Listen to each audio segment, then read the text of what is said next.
So the Inbetweeners is coming back, which I'm sure many of you watching. It's your favourite sitcom, like it is ours. Whoa. I don't know about that. It's up there, right? All-time favourite. It was for a long time. Okay. During my teenage years. Absolutely. They've just announced a reboot with the original creators, Damon Beasley and Ian Morris, returning. Yeah. So it's the original creators. Very exciting. Yeah, these are the original creators. That's good to know. Yeah, so that's very exciting.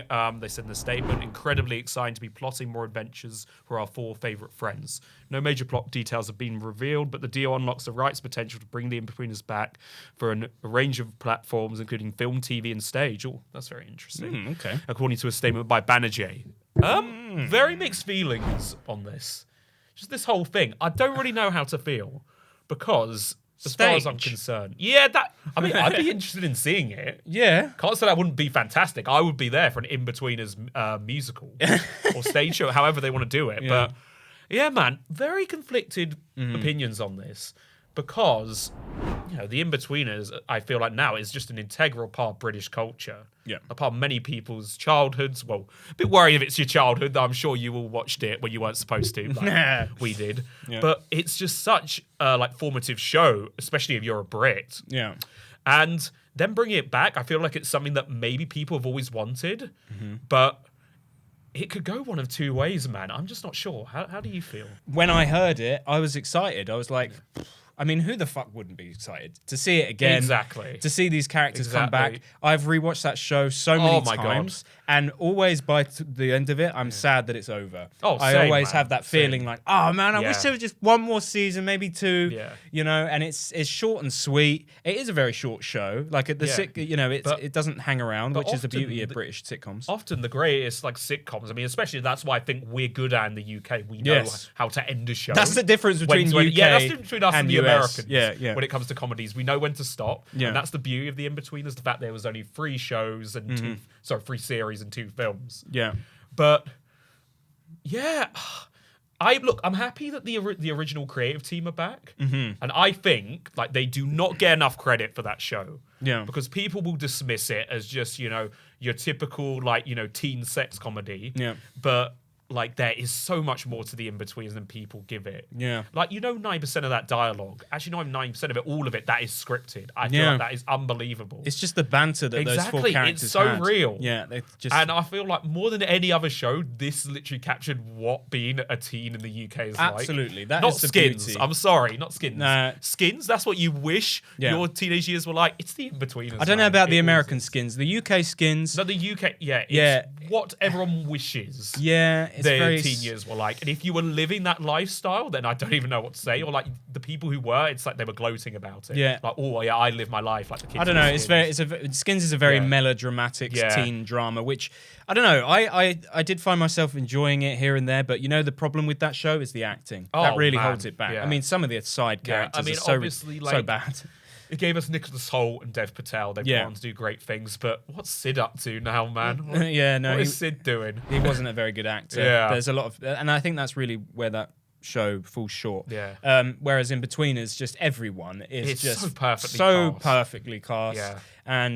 And like you said, it just captures exactly, and that is really the core of that show. I don't think there's any show that really captures that feeling of what it's like to be like an in-betweener, right? Exactly. At school, trying to shag girls. All you think about is sex. All you think about is how you come across. And, doing God knows what. Yeah, because I don't know about you, I felt like a bit of a fucking in-betweener. Oh my God! Well, look, I wasn't popular. I wasn't unpopular. I was right in the middle. Exactly, man. Then the beauty of this show is that we have either known a Will, Simon, J, or Neil, or we are them. We have been them at some points, more than people would like to admit. Yeah. Everyone's been a Will at some point, even if they don't want to admit it. Yeah. They have. Weirdly, I always find the show having quite a bit of unexpected depth. Oh, if absolutely. That makes sense. It's weird. I mean, a bunch of people have done video essays on this, particularly the character of Jay. Yeah. There are just these little things. That's why I think the writers, Damon Beasley and Ian Morris, are such geniuses. Mm-hmm. They layer in these little things about how shitty Jay's home life is. Mm-hmm.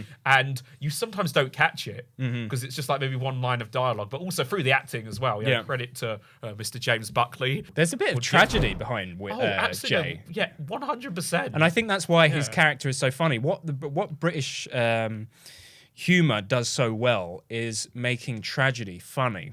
And I think that, he's a tragic character in the sense that, he's just a bullshitter. And I think when you compare it to the US one, I think that really showed how little they truly understood why his character worked, because they just had this guy who was trying to basically mirror Jay's character, and he was just confident, bullshitting, saying stupid lies, and yet he was like really kind of arrogant about it and like too full of himself, and it didn't seem like there was anything behind why he was lying. That's the thing with Jay. There was no backstory or anything like that. Jay is the bullshitter, but I think just through all the nuances, the unexpected nuances there. I can't believe we're getting so analytical about the Inbetweeners. But you see the tragedy. You see, yes, there is more. And to it could just be one little side comment or something like that. Exactly. And like between Neil, where Neil's like, "Oh, what happened with you in the shed?" or something like that, and Jay's like, "Shut up, shut up, you're not." Yeah, something like that, and it's just like, it's so what's going on there? And there's little side things all the time that just really propel the show into like just a deeper way. Oh, absolutely. And it's not only that; it's the performances, it's the way it's shot. It's never too glossy or over the top. It's very mundane looking, very dull, which is the beauty of shows like like The Office, of just presenting the world, the UK. Like the mundanity of like suburbia in like, North London or wherever it is. These like boring looking neighborhoods. Doesn't glamorize anything. No. I mean, I think the most brilliant example of that is when they go to the party. I think it's like in episode 1 or 2. Yeah. Like, for example, Skins, that would be shot in a very glossy fashion. Cinematic. Some really like wild song playing in the background. Yeah. But it just cuts to them sitting on a sofa, and some girl comes up to him and is like, "You get off the armrest, please." And that is just so accurate, because how many people have been to like those house parties in their life? It's just it's so brilliant. It's so quotable, it's so relatable. Yeah, but actually, in terms of how they're going to bring this show back, Joe Thomas, who plays Simon, said something very interesting. The Inbetweeners is full of characters who are delusional to a large extent. It's a show about delusion. Simon is naive and romantic and thinks that he's going to have this love story, and Will is pompous. He's intellectually delusional. Neil's obviously stupid, and Jay's very delusional. He thinks that he's this kind of sex god, when actually he's just this very vulnerable young man. When you get older, your delusions fall away. You look at life as it is. It means you get into less stupid situation, I suppose. Also, the challenges get bigger. You can make larger mistakes as you get older. Yeah, that's really interesting, because we obviously don't want them to fuck with these characters, especially. I mean, that's also selfishly coming from a place of nostalgia for a lot of people our age, and I'm sure a little bit older, who probably were like actually teens at the time.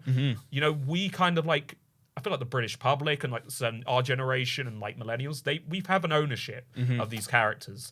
We see them in a certain way. Yeah. So there is almost, for some people, maybe a resistance to them growing. We don't want them to change, but at the same time, I think that would be quite interesting. Yeah, I agree. To explore it a little further, like how these characters maybe have evolved. Like, I think they would be making a bigger mistake to keep them the same. I think. Okay. Yeah.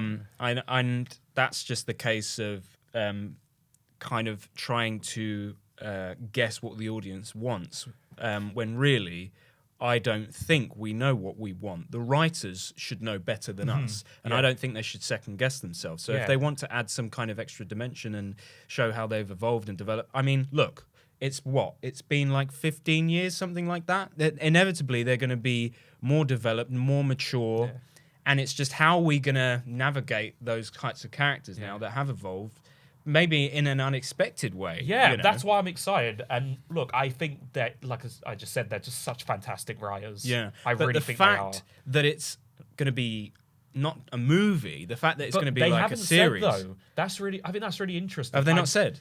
No, but the production company have said it could be either one of those art forms. Oh, I see. Okay. But I think it will probably be a TV show. That's the best way to do it. I mean, I don't see it being particularly cinematic. Like the films were just these fun little like. I don't think they would fuck around with that. No, but I think like if it's a show, very simply shot like the original series was. That's all people want. Yeah. Because you don't need anything flashy. You just need those free characters. We just want to see. Oh, mate. If they do need. I think we've all learned from the US Inbetweeners. Don't fuck with shit exactly. Like that. 100%. You know what I mean? But yeah, no, I agree with you. They do need to evolve these characters. But how are they? If it is going to be, say, for example, a series 4, right, with 6 episodes. The thing that makes it work is just the shenanigans that they get up to in the environment and the world that they're in that exact place. So how is that? How is it still going to feel like the Inbetweeners? No, but I have faith that they'll come up with some pretty like brilliant and unexpected stuff. Because the thing is, even when you're out of that environment, you know, out of school, out of university, all kinds of things can happen. Yeah, I'm sure they'll find something. Yeah. And then also, how do you think they're going to navigate the humor of the show? I don't think they'll have a problem there because, you know, especially if they've all agreed to come back, I don't think they would be compromising their vision. I think also another beauty of the Inbetweeners is the fact that it is extremely vulgar and crass, and yet you find these middle-aged mums who still enjoy it and appreciate it and don't find it offensive because it's treading that fine line. And it's because it's so unbelievably true to life, it gets away with it because it's clever in the way that it does it. And it's not just vulgarity and stuff like that. It shows the vulnerability of these characters. Yeah. And the fact that it reflects how people that age actually were. Yeah. And so... I think still are. Especially like the bloody generations who were probably raised on this show. And there were so many of them. Yeah. But, I mean, we were. It's such a breath of fresh air to watch something like... To actually see that on the screen and relate to it. Yeah, and feel such a close relation to those characters. So I think they know that is actually kind of integral, because I don't find the Inbetweeners offensive at all. I mean, look, there's the odd joke where you're like, oh, they couldn't do that now, but it's still so funny. Yeah. And then also you have to put it into the context of like, they are naive, silly little teenage Of course, boys. For fuck's sake. That's the How whole old thing. Are we, for Christ's sake? And the thing is, I feel like when people say, oh, how could it be done today, they're mostly thinking of like Jay, which I don't think they should fuck around with too much, because, I mean, Jay's really, I feel like, the flagship character of the show. If there was a character, maybe apart from like, obviously Will and Mr. Gilbert, but Greg Davis better come back. Oh my God, can you imagine they replace him with someone else? Or like Jimmy Carr or something. But, oh dear, we'll get onto that in a sec. But yeah, they better not mess with Jay's character, because Jay's vulgarity is why he's so like fascinating. Yeah. Like, his bravado. Because we've all known someone like that. Yeah. And what did you think of the films as well? I like the first one. I've come to like the second one more for what they are. Interesting. Okay. When I first watched the second one, I really just did not like it. The problem with those films, and why I do worry a little bit whether they're going to make this series or whatever the hell it is a little bit more glossy, is the glossiness of those films. Maybe not so much the first one, but the way that even just the opening sequence of the second, I just didn't really like the direction it was going. It was kind of getting in the direction of a little bit too cinematic, and maybe the scene when they're in the desert. Oh, I thought that was a bit ridiculous. It felt so out of place. It didn't feel as true to life as the series. Because the Inbetweeners is not a show that does sentimentality. And even if it does, it's very subtle and nuanced. Yeah. And like that sentimentality probably came from how you relate to the characters rather than what the narrative was trying to push on you. So it felt so out of place in the second film where you have this really dramatic scene. They're holding hands. It's just a bit silly. And you have like, this really sappy music. Yeah, so I'm hoping that very strange. I mean, look, I think maybe I feel like the creators probably got carried away with the budget. Yeah. They're like, well, okay, we've got the money, we've got to spend it, make this more cinematic, but it doesn't work for the Inbetweeners. That's why I prefer the first film. Because the first film feels like the TV show, and that's not a criticism. It should do. Yeah. It's just obviously it's an extended episode of the show. Yeah. But they're in a different setting. They're on holiday. Yeah, I agree. And the film felt way too cinematic, and oh God, that reunion. Though I think do you remember James Buckley was really upset about it. Oh yeah. Which I do understand. He was a bit too hard on himself, but man. Oh yeah, he was like really putting himself down, saying, "Oh, if I was a better man, I would have stopped the show," and stuff like that. The show's still there. What happened on the reunion? So this is the key thing he said. It was rushed. Yeah. Apparently, they only knew until a couple of days before, and you had Jimmy Carr hosting. Now, I think Jimmy Carr can be hilarious, and weirdly, he's now like a motivational speaker on TikTok. Never thought that would happen. But the problem with that reunion is that it did not feel like it was celebrating the show. It felt like a Jimmy Carr stand-up skit, stand-up show. Yeah. Which is very odd and very strange. They looked really uncomfortable, like they didn't want to be there. You know what it is? Yeah. They're all too fucking genuine, those actors. Yeah, oh, absolutely. You can feel that. I've met the guy who plays Neil. Blake Harrison. Yeah, I've met him. Yeah, he's very chill and laid back and relaxed. Yeah. They all are. They're very real, and that's why they're so great in that show, because you can see it. You can see their genuine, their authenticity through the characters. And so just to place them in this kind of circus show where there's just a little bit what Jimmy Carr does. He's a showman. He's very like theatrical. And I think it was midway when Jay was explaining a little behind the scenes story that people would have been more interested to listen to than Jimmy Carr throwing a suitcase on the floor and saying putting Joe Thomas in the suitcase. It's like, who wants to see that? Yes, yeah. And like the best part of that reunion was this little skit where they're driving back to the school in Simon's yellow car. Because really, what it should have been, very bare bones, like special, them just like talking for an hour. That's all you fucking need. We want to hear these guys reminisce. That's it. Yeah. Would have been happy. We didn't need this weird game show format. So that was very strange. So it's funny when I say like, oh, we as fans, we don't know what we want, because sometimes it feels like we know better than they do. Yeah, you know what I mean? But I think like Channel 4 and the writers. I think in my case, it's not in terms of the creative direction for the show. I feel they know way better than us. I think just more in terms of that special and how you could have celebrated it. I think anyone would agree. All you needed was an hour-long conversation. But I just don't know how no one in the production of that show thought that. I know. Like, how is this going? How is this the best way? Yeah. I don't know, man. It's weird. Yeah, it's a very strange, weird show very that was. rushed. Yeah.